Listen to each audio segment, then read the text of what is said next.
राधौगढ़ विधानसभा से बहुजन समाज पार्टी के प्रत्याशी और उनके समर्थक हमारे यहाँ बीच में अम्बेडकर भवन पर खड़े हैं और काफ़ी समर्थक आए थे नामांकन दाखिल करने के लिए। काफ़ी उत्साह, काफ़ी जोश के साथ में उन्होंने नामांकन दाखिल किया है। हम उनसे एक छोटी सी मुलाकात करवाते हैं। क्या नाम है आपका? धर्मेंद्र सिंह यादव। आपने नामांकन दाखिल किया? जी। ये आपके कितने समर्थक आए होंगे आज? हमारे ये आप देख सकते हो हज़ारों में समर्थक आए थे। अभी हम वहाँ पे गए भी थे कलेक्टर निर्वाचन आयोग में नामांकन दर्ज करने के लिए। नामांकन जमा कर दिया है हमने। आपकी चुनाव को लेकर क्या रणनीति है और क्या वातावरण है वहाँ? हमारे क्षेत्र में कहीं ना कहीं विकास नहीं हो पाया अभी तक। हमारे क्षेत्र से आदरणीय दिग्विजय सिंह जी 10 साल मुख्यमंत्री रहे। इसके बावजूद भी अगर आप क्षेत्र में, कल मैं जनसंपर्क में था, ग्रामीण क्षेत्र में गया हुआ था, तो अपना रिजौदा के पास में गांव है चक्रा, रिजौदा का वो कॉलोनी है, वहाँ पे 50 साल हो चुके हैं, अभी तक पानी की व्यवस्था नहीं है। महिला वहाँ की 1.5 किलोमीटर दूर से गुंड भर भर के लाती हैं सिर पे धर के। ग्रामीण क्षेत्र में जाओगे तो कुछ ना है, अभी खंजर नहीं डल पाए हैं। ये स्थिति हमारे क्षेत्र में है रोजगार की। बच्चों के लिए शिक्षा की व्यवस्था नहीं कर पाया अभी तक सरकार, ना वहाँ के लोकल के जो नेता हैं। स्वास्थ्य की व्यवस्था नहीं है, रोजगार की व्यवस्था नहीं है आरोन क्षेत्र में बिल्कुल भी। हमारे क्षेत्र के बच्चे कहीं ना कहीं राजस्थान, गुजरात बाहर जाकर नौकरियां कर रहे हैं।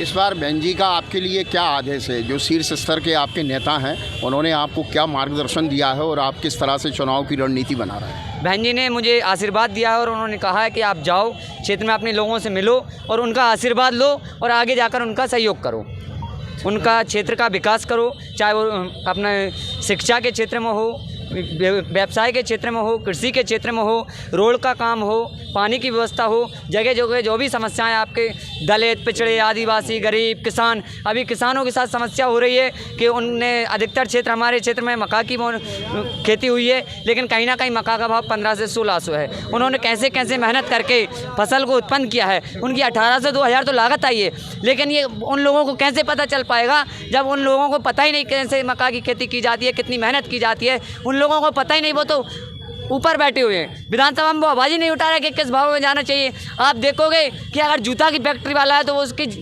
विक्रय जो रेट है वो खुद निर्धारित करता है। अगर कोई भी फैक्ट्री है, मसाला फैक्ट्री, वो उसकी खुद निर्धारित करता है, जबकि किसान अपनी लागत लगाकर उसकी मूल्य क्यों वो निर्धारित नहीं कर पाता। उसके लिए हम मुख्यतः विधानसभा में जाकर आवाज़ उठाएंगे। इस बार राधौगढ़ के अंदर प्रतिद्वंदी के रूप में यहाँ कहीं ना कहीं भारतीय जनता पार्टी के प्रत्याशी काफ़ी कद्दावर प्रत्याशी हैं। आपके विपक्ष में कौन कौन हैं, कौन कौन लड़ रहे हैं? कांग्रेस से पूर्व विधायक और पूर्व मंत्री जयवर्धन सिंह जी हैं, दिग्विजय सिंह जी के लड़का हैं, और बीजेपी से पूर्व विधायक मूल सिंह दादा भाई जी के लड़का बंटी बन्ना जी हैं, हिरन सिंह बन्ना। इन लोगों के बीच में आप अपनी बता पाएंगे? मैं एक किसान का बेटा हूं, गरीब घर से आता हूं और गरीब का दुख दर्द गरीब अच्छी तरह समझ सकता है। और मेरे गरीब भाई जो किसान, दलित, पिछड़े, आदिवासी, शोषित, वंचित, सभी लोग मेरे दुख दर्द को समझ रहे हैं और आज सभी लोग मेरे साथ तन मन धन से, अकेले व्यक्तिगत रूप से नहीं, तन मन धन से मुझे साथ दिया है। हर गांव में मुझे आर्थिक रूप से भी लोग मदद कर रहे हैं, क्योंकि मैं एक गरीब का बेटा हूं। मेरे पास पैसा नहीं है, लेकिन मेरे पास भावनाएं हैं और मैं उनके हर एक आवाज़ को उठाने के लिए विधानसभा में जाऊँगा। हर एक आवाज़ को उठाने के लिए बहुजन समाज पार्टी के प्रत्याशी अपनी पूरी दमखम के साथ में इतने बाहुबलियों के सामने खड़े होकर अपनी दावेदारी कर रहे हैं, तो हमारी शुभकामना है। निश्चित तौर पर पूरा चुनावी वातावरण है। इस बार निर्वाचन आयोग महासभा का पूरा समर्थन, मैं ओबीसी महासभा का प्रदेश अध्यक्ष हूँ। जी जी। ओबीसी महासभा ने उन सीटों को टारगेट किया है जहाँ क्षेत्र में पिछड़ापन है। हमने हमारे लोगों को प्रतिनिधित्व करने का मौका नहीं दिया। देश आज़ाद हुआ तब से लेकर आज तक एक ही घराने का उस विधानसभा में कब्जा है। हम चाहते हैं वहाँ कोई गरीब का, किसान का बेटा विधायक बने। इसके लिए हम ओबीसी महासभा की तरफ से मैं आया हूँ और हमारा पूरा संगठन समर्थन में, परसों उद्घाटन में भी हम लोग जबलपुर से, भोपाल से, ग्वालियर से लोग आए थे। पूरे मध्य प्रदेश के कोने कोने से लोग आएंगे और धर्मेंद्र यादव जी और हमारे धाकड़ जी, वो पूरे जितने प्रत्याशी हैं, सबको हम लोग जिताने के लिए ओबीसी महासभा बीएसपी के साथ कम से कम 25 सीटों पर हम लोग उनका समर्थन कर रहे हैं। क्या नाम है आप? मेरा नाम ओबीसी डॉक्टर ब्रजेंद्र सिंह यादव है। मैं ओबीसी महासभा का स्टेट प्रेसिडेंट हूँ। काफ़ी शिक्षित वर्ग से भी काफ़ी समर्थन करने के लिए यहाँ पर बहुजन समाज पार्टी के प्रत्याशी के साथ में समर्थक हैं और यहाँ पर अम्बेडकर भवन में काफ़ी लोग आए हुए हैं। उनके समर्थन में नामांकन दाखिल कर दिया। अब आगे की रणनीति क्या होगी, क्या फैसला होगा, जनता अपना मत किसको देगी, किसको नहीं देगी, ये आने वाला वक्त बताएगा। मैं दीपक रघुवंशी, अभी कुशवाहा के साथ में आज की आवाज़। विधानसभा से हमारे बहुजन समाज पार्टी के ये चारों प्रत्याशी यहाँ खड़े हैं अपने समर्थकों के साथ में, और गुना जिले से चारों प्रत्याशी हैं नामांकन दाखिल कर चुके हैं, उन्होंने रणनीति बना चुके हैं, जिला अध्यक्ष उनके सामने हैं, बाबा भीमराव और माल्यार्पण किया है, माता रानी ने अपनी श्रद्धांजलि दी है और पूरी भावनाओं के साथ में बहुजन समाज पार्टी की जो भी शक्ति है, जहाँ उत्तर प्रदेश में कभी सरकार बनाकर दिल्ली ने खड़ी की थी, उसी पैटर्न से, उसी ताकत, उसी जोश के साथ में ये सभी बहुजन समाज पार्टी के समर्थक यहाँ पर सब एकत्रित हुए हैं अम्बेडकर भवन में। यहाँ पर लोगों में एक उत्सुकता थी कि चुनाव मध्य प्रदेश में कब हमें मौका मिलेगा जनता के बीच में जाने का, लेकिन इन चुनावों में क्या समीकरण बैठते हैं पार्टियों के, क्या समीकरण नहीं बैठते हैं। यहाँ पर और भी प्रत्याशी हैं हमारे बीच में। आप कहाँ से, क्या नाम है आपका? आप चुनाव लड़ रहे हैं? आपका बहुजन समाज पार्टी से? आप अपने क्षेत्र की जनता से क्या कहना चाहते हैं? मैं विकास की बात करूँगा सबसे पहले कि जो वर्तमान सरकार ने जो किया है विकास के राह में उड़े अटकाते हैं, उससे मैं प्रयास करूँगा कि ये समस्याएं जनता की हल हों। और आदरणीय बहन जी ने मुझे नाचवाड़ा से प्रत्याशी के रूप में आशीर्वाद दिया है, तो पूरा प्रयास रहेगा कि जो है गरीबों का दुख दर्द और जनता की मूलभूत आवश्यकताओं को पूर्ति करने पर बल दिया जाए। नाम है आपका? राजेंद्र शर्मा। राजेंद्र शर्मा। आप भी बने हुए हैं जी, आपका क्या नाम है? मेरा नाम जगदीश जी, आप कहाँ से खड़े हैं? मैं गुना विधानसभा से हूँ। गुना विधानसभा से बहुजन समाज पार्टी। जी, आप क्या, आपको राजनीतिक समीकरण क्या समझ में आ रहा है गुना विधानसभा? राजनीतिक समीकरण से समझ में आ रहा है कि हमारी बीएसपी पार्टी गुना जीत रही है, वो अच्छे खासे मतों से जीतेगी। और मेरा ये विकास का मुद्दा ये है कि अभी तक भारत को आज़ाद हुए 76 वर्ष हुए, मगर 40 साल कांग्रेस की सरकार रही, 30 साल बीजेपी की सरकार। ना तो अभी तक ना कोई मेडिकल कॉलेज है, ना कोई इंजीनियरिंग कॉलेज है, और ना ही अभी तक सरकारी हॉस्पिटल की कोई अच्छी व्यवस्था है। कोई भी व्यक्ति मरीज वहाँ पे जाता है या तो वो वहाँ से मर के जाता है, उसका कोई इलाज नहीं होता, कोई व्यवस्था नहीं। गुना में जितनी भी सड़कें हैं सब टूटी फूटी हैं, गली मोहल्ले में जाओ गंदगी फैली है, नालियाँ टूट रही हैं। नगर पालिका वाले कभी भी किसी भी कॉलोनी में जाके दवाइयों का छिड़काव नहीं करते, जिसकी वजह से कई प्रकार की बीमारियाँ फैलती, उन बीमारियों से कई लोगों की मृत्यु। अगर मैं गुना का विधायक बना, मैं बाकायदा प्रत्येक वार्ड में पूरे मरम्मत के साथ पूरी सड़कें सही करवाऊँगा और जितनी भी गंदगी फैली वो गंदगी साफ़ करवाऊँगा। यहाँ पे मेडिकल कॉलेज खुलवाऊँगा, यहाँ पे इंजीनियर कॉलेज खुलवाऊँगा, यहाँ पे एग्रीकल्चर कॉलेज खुलवाऊँगा, और यहाँ पे जो स्टेडियम है खिलाड़ियों के लिए जो अभी सही तरीके से निर्मित नहीं हो, उस स्टेडियम का पूरा निर्माण करूँगा। और आपको लगता है कि मध्य प्रदेश में आपकी सरकार आएगी? हाँ, हमारी सरकार आएगी, हमें पूरा विश्वास है। आपका क्या नाम है? मेरा राजेश धाकड़ है, सैयद प्रभारी हूँ बहुजन समाज पार्टी से। और हमारे राष्ट्रीय अध्यक्ष माननीय बहन कुमारी मायावती जी ने मेरी पत्नी को मनीषा राजेश धाकड़ को 028 बमोरी से प्रत्याशी बनाया है। क्योंकि बमोरी विधानसभा में, बमोरी नाम से विधानसभा तो है, लेकिन बमोरी बहुत अति पिछड़ा हुआ क्षेत्र है। आप देखेंगे बमोरी विधानसभा में 95% SC, ST, OBC के लोगों की संख्या है, लेकिन उसको दोनों पार्टियां टिकट नहीं देती। और आप जाकर देखेंगे बमोरी में तो ना तो कोई अनुविभागीय कार्यालय है, ना कोई अस्पताल है, ना कॉलेज है, ना सड़कें हैं, सारी व्यवस्था चरमरा गई है, वहाँ पर कोई व्यवस्था नहीं है। तो हमारी प्राथमिकता रहेगी कि बहन जी ने जिस प्रकार से SC, ST, OBC को जो 95% बमोरी निवास करती है और उनकी अनदेखी जो कभी कांग्रेस से बीजेपी में आ जाता है और बीजेपी वाला कांग्रेस में चला जाता है, दोनों लोग वहाँ की जनता को अपने अपने हिसाब से मूर्ख बनाने का काम कर रहे हैं। ऐसे लोगों को बहुजन समाज पार्टी आने वाले चुनाव में सबक सिखाएगी। अभी जैसे वर्तमान में भारतीय जनता पार्टी से महेंद्र सिंह सिसोदिया वहाँ के विधायक हैं और ग्रामीण विकास मंत्री भी हैं, तो काफ़ी कद्दावर नेता हैं। कहीं ना कहीं भारतीय जनता पार्टी की जो दोबारा से सरकार श्रीमंत ज्योतिरादित्य सिंधिया और महेंद्र सिंह सिसोदिया जी के प्रयास से बनी, उनकी कार्यकाल को आप किस तरह से देखिए, आपने देखा होगा 2019 में जब लोकसभा चुनाव हुआ था तो हमारे पिछड़े वर्ग के केवी सिंह ने, जिसको आप महाराजा कहते हैं, उसको 1.25 लाख से धूल चटाई थी।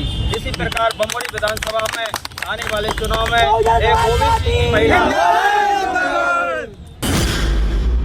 अपने समाज का, और जैसा कि बीजेपी वाले कहते हैं कि माताओं बहनों का सम्मान करते हैं, वो उनके लिए लाडली लक्ष्मी लाते हैं। आपने देखा होगा कि पहले राम मंदिर, इसके बाद गाय पर राजनीति करने वाले बीजेपी के आज लाडली बहना पर आ गए हैं। आज आप गाय की दुर्दशा देख रहे हैं, रोडों पर ट्रकों से, वाहनों से हमारे साथियों की भी एक्सीडेंट होने के बाद मृत्यु हो जाती है और गाय और बछड़ों की मृत्यु हो रही है। जिस प्रकार से गाय बछड़ों की इस मध्य प्रदेश में हालत है, उसी प्रकार से शासन द्वारा इस मध्य प्रदेश की जनता की भी बीजेपी आने वाले समय में वही हालत करेगी।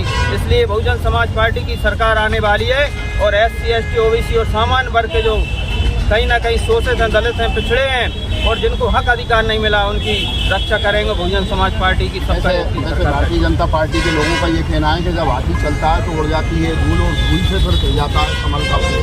नहीं, अब की बार आप देखेंगे जिस प्रकार से बमोरी में गुना संसदीय लोकसभा, गुना शिवपुरी संसदीय लोकसभा से महाराजा को धूल चटाई थी, हमारे प्रत्याशी जो कि महाराज ने खरीद लिया था, उसको भी हमने 50,000 वोट प्रत्याशी न होती हुई दिलाए थे। लेकिन इस बार किसान गरीब का बेटी और जो लाडली बहना जिनको मामा जी कहते हैं, वो लाडली बहना उनकी बहना यहाँ से खड़ी हुई है। तो मैं मामा जी से भी कहना चाहता हूँ, अगर आप बहनों के सब चिंतक हैं तो अपनी इस बहना को आशीर्वाद दिलाएं और चलेगा हाथी उड़ेगी धूल ना रहेगा, पंजा ना रहेगा। कई वादों के साथ में भारतीय जनता पार्टी को चुनौती देते हुए बहुजन समाज पार्टी के ये सभी प्रत्याशी अपना नामांकन दाखिल कर चुके हैं। लेकिन अब आने वाली रणनीति क्या होगी, भारतीय जनता पार्टी के सामने किस तरह से अपनी राजनीतिक रणनीति को बनाकर उनका सामना करेंगे। कहीं विकास की बात हो रही है, कहीं वादों की बात हो रही है, लेकिन सच्चाई, दूध का दूध और पानी का पानी हम करते रहेंगे आज की आवाज़ पर। क्या नाम है सर आपका? एडवोकेट बलराम गोटिया। आप इस बार की चुनाव में जो वातावरण बन रहा है, यहाँ पर ऐसे बड़े बड़े कद्दावर नेता खड़े हैं, आपकी पार्टी ने आपको क्या निर्देश दिए हैं और आप किस तरह की रणनीति बनाकर काम कर रहे हैं? देखिए, पहले जो आपने प्रश्न पूछा है, कद्दावर नेता, ये प्रजातंत्र है, ठीक, जनता यहाँ राजा चुनती है। अब राजा पेटी से पैदा होता है, पेट से पैदा नहीं होता। ये परम पूज्य बाबा साहब ने 1956 में संविधान बनाकर लागू करके अब भारत में जनता ही राजा बनाती है और जिसको चाहे बनाती है, और जो गलत उसके साथ करता है उसको उतार कर नीचे रख देती है। जैसे कि अभी हमारे जिला प्रभारी जी ने आपको बताया था कि 200 साल पुराना जिसको मोती महल कहते हैं, जिसकी ग्वालियर से लेकर उज्जैन तक रियासत थी, उसको भी जनता ने कहाँ पहुँचा दिया, ये मीडिया को मुझे बताने की आवश्यकता नहीं है। वैसे ही बहुजन समाज पार्टी के हमारे चाचौड़ा से राजेंद्र शर्मा जी हैं, राधोगढ़ से धर्मेंद्र यादव जी हैं, बमोरी से हमारी मनीषा राजेश धाकड़ जो हमारी बहन खड़ी हैं, इधर हमारे वकील साहब खड़े हैं। आप निश्चित मानिए कि वोट सिर्फ बहुजन और बहुजन समाज के लोगों के साथ है और आदरणीय बहन जी तो सर्वजन सुखाय सर्वजन हिताय पर बहुजन समाज पार्टी काम करती है।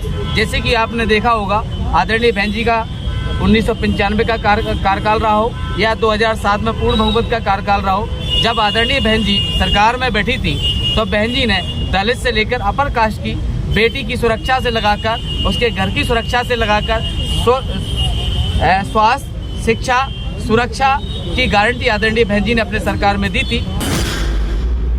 और इस बार मध्य प्रदेश में बिना बहुजन की सरकार नहीं बनेगी और बहुजन समाज पार्टी मध्य प्रदेश में सुरक्षा की गारंटी देती है, शिक्षा की गारंटी देती है और रोजगार की गारंटी देती है। इस बार बहुजन समाज पार्टी मध्य प्रदेश में कितनी सीटों पर चुनाव? बहुजन समाज पार्टी के बिना सरकार किसी की नहीं बन रही है। इतना मैं आपसे निवेदन करता हूं कि बहुजन समाज पार्टी के बिना सरकार नहीं बन रही। बहुजन समाज पार्टी के पास मास्टर की रहेगी और आदरणीय बहन जी तय करेंगे कि मध्य प्रदेश का मुख्यमंत्री कौन होगा। बड़ा प्रश्न है, बड़ा चैलेंज है बहन जी की तरफ से कि हमारे जो कार्यकर्ता हैं, हम एक मास्टर की बनकर इस बार 2023 के चुनाव में हम निकल कर आएंगे और ये तय करेंगे कि आखिरकार भारतीय जनता पार्टी की सरकार बनेगी या बहुजन समाज की सरकार बनेगी या कांग्रेस की सरकार बनेगी। उसमें मास्टर की के रूप में बहुजन समाज पार्टी काम करेगी। ऐसे भी हम देख रहे हैं कि कार्यकर्ताओं में काफ़ी उत्साह और काफ़ी जोश है, नामांकन भर दिया है। अब आगे की रणनीति क्या होगी, हम आंखों देखा हाल हम मतदाताओं से मिलवाएंगे, प्रत्याशियों से मिलवाएंगे और आपको रूबरू करवाएंगे। और हमारे आज की आवाज़, हमारा जो चैनल यूट्यूब पर चलता है, आज की आवाज़ आप सर्च करें, सब्सक्राइब करें और उसे देखें। आज की आवाज़ पर हमारा ये कार्यक्रम दीपक रघुवंशी, अभी कुशवाहा के साथ में आपको चुनावी वातावरण और पूरा माहौल आपको दिखाते रहेंगे। Thank you.